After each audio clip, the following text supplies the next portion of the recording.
Welcome to Abral electrical world YouTube channel. Topic है dancing of conductors. तो dancing of conductors आप देखते हैं जब बहुत तेज़ हवा चलती है तो कंडक्टर जो है झूलते हैं इधर उधर, उसी को कहते हैं डांसिंग ऑफ कंडक्टर। और मैंने ये अलग से इसकी हेडिंग इसलिए लगाई और छोटी सी इसलिए बनाई कि मैं चाहता तो इसको मैं कवर कर देता गैलोपिंग में।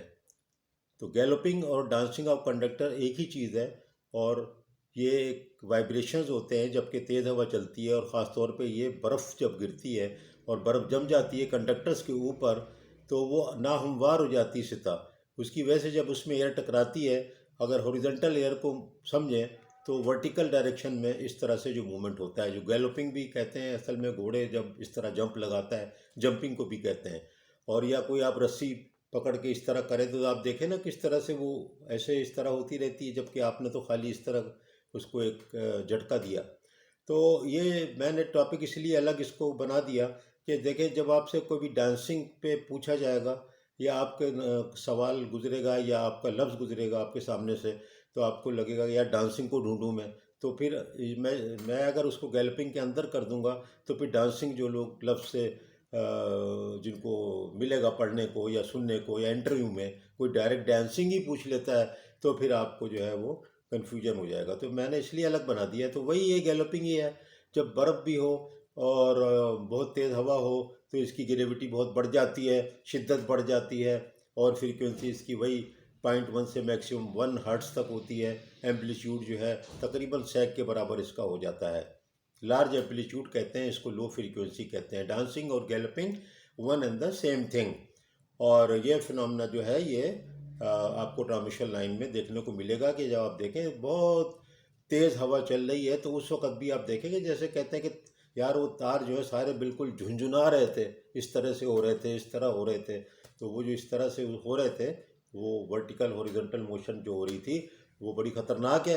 अवॉइड करें, उसके करीब ना जाए, टूट भी सकता है और टूट के गिर भी सकता है। ख़ासतौर पर बर्फ़ जो होती है बर्फ़ भी टूट के गिर जाती है इस गैलोपिंग या डांसिंग की वजह से, तो फिर वो भी आपको चोट लग सकती है, बहुत ख़तरनाक भी हो सकता है, टूट भी सकता है।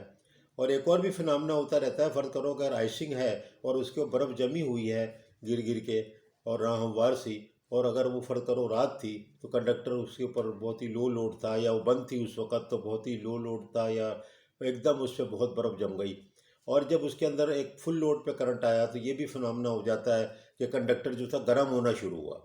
अब जब गर्म होना शुरू हुआ, कंडक्टर बर्फ़ गिर रही है नहीं गिर रही है, हवा चल रही है या नहीं चल रही है, उस वक़्त भी जो बर्फ़ है वो टूट के गिरेगी जहाँ पर कि गर्म होगा। और उससे टूट के गिरने से क्या होगा कि वो चोट लगने की बात मैं नहीं कर रहा, वो तो बर्फ़ है, लेकिन बर्फ़ बहुत जगह से जब गिरेगी, एक स्पैन है 500 फीट का, मीटर का, उसके अंदर जगह जगह बर्फ़ गिर रही है, यानी कि टूट के कंडक्टर से गिर रही है। क्यों? कि कंडक्टर पे लोडिंग अच्छी खासी हो गई है, कंडक्टर अंदर से गर्म हो रहा है। तो ये जो है ये जब वेट एकदम से कम हो रहा है इकट्ठा, एक जगह से तो नहीं गिर रही।